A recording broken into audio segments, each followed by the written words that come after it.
മത്തായി 2-ാം അധ്യായം. ജ്ഞാനികളുടെ സന്ദർശനം. ഹേറോദേസ് രാജാവിന്റെ കാലത്ത് യൂദയായിലെ ബേത്ലഹേമിൽ യേശു ജനിച്ചപ്പോൾ പൗരസ്ത്യദേശത്തുനിന്നു ജ്ഞാനികൾ ജെറുസലേമിലെത്തി. അവർ അന്വേഷിച്ചു. ഇതുകേട്ട് ഹേറോദേസ് രാജാവ് അസ്വസ്ഥനായി.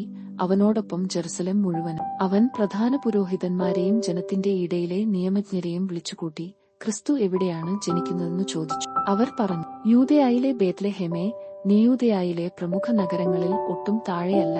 എന്റെ ജനമായ ഇസ്രായേലിനെ നയിക്കാനുള്ളവൻ നിന്നിൽ നിന്നാണ് ഉദ്ഭവിക്കുക. അപ്പോൾ ഹേറോദേസ് ആജ്ഞാനികളെ രഹസ്യമായി വിളിച്ച് നക്ഷത്രം പ്രത്യക്ഷപ്പെട്ടതെപ്പോഴെന്നു സൂക്ഷ്മമായി ആകാംക്ഷയോടെ അന്വേഷിച്ചറിഞ്ഞു. അവന് അവരെ ബേത്ലഹേമിലേക്ക് അയച്ചുകൊണ്ടു പറഞ്ഞു. രാജാവ് പറഞ്ഞതു കേട്ടിട്ട് അവർ പുറപ്പെട്ടു. കിഴക്കുകണ്ട നക്ഷത്രം അവർക്കു മുമ്പേ നീങ്ങിക്കൊണ്ടിരുന്നു. അതു ശിശു കിടക്കുന്ന സ്ഥലത്തിനു മുകളിൽ വന്നു നിന്നു. നക്ഷത്രം കണ്ടപ്പോൾ അവർ അത്യധികം സന്തോഷിച്ചു. അവർ ഭവനത്തിൽ പ്രവേശിച്ച് ശിശുവിനെ അമ്മയായ മറിയത്തോടുകൂടി കാണുകയും അവനെ കുമ്പിട്ട് ആരാധിക്കുകയും ചെയ്തു. നിക്ഷേപ പാത്രങ്ങൾ തുറന്നു പൊന്നും കുന്തുരുക്കവും മീറയും കാഴ്ചയർപ്പിച്ചു. ഹേറോദേസിന്റെ അടുത്തേക്ക് മടങ്ങിപ്പോകരുതെന്ന് സ്വപ്നത്തിൽ മുന്നറിയിപ്പ് ലഭിച്ചതനുസരിച്ച് അവർ മറ്റൊരു വഴിയെ സ്വദേശത്തേക്ക് പോയി.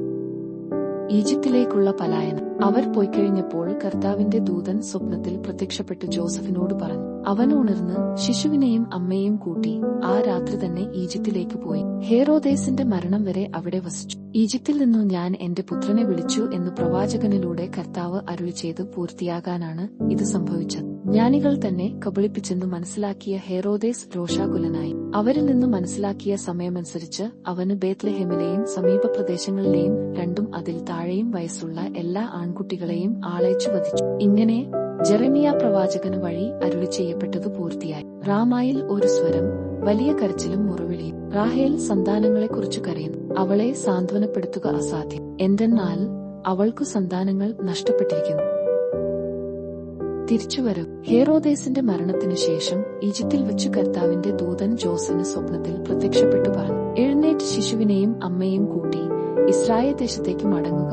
ശിശുവിനെ വധിക്കാൻ ശ്രമിച്ചവർ മരിച്ചു കഴിഞ്ഞു. അവൻ എഴുന്നേറ്റ് ശിശുവിനെയും അമ്മയെയും കൂട്ടി ഇസ്രായേൽ ദേശത്തേക്ക് പുറപ്പെട്ടു. മകന് അർക്കലാവോസാണ് പിതാവായ ഹേറോദേസിന്റെ സ്ഥാനത്ത് യൂദയായിൽ ഭരിക്കുന്നതെന്ന് കേട്ടപ്പോൾ അവിടേക്ക് പോകാൻ ജോസഫിന് ഭയമായി. സ്വപ്നത്തിൽ ലഭിച്ച മുന്നറിയിപ്പനുസരിച്ച് അവന് ഗലീലി പ്രദേശത്തേക്ക് പോയി. അവൻ നസറായൻ എന്ന് വിളിക്കപ്പെടും എന്ന് പ്രവാചകൻ വഴി അരുളി ചെയ്യപ്പെട്ടത് നിവൃത്തിയാകുവാൻ നസ്രത്ത് എന്ന പട്ടണത്തിൽ അവൻ ചെന്നുപാർന്നു. ദൈവവചനം അന്ന് നാം കേട്ടത്. നമുക്ക് ദൈവത്തെ സ്തുതിക്കാം.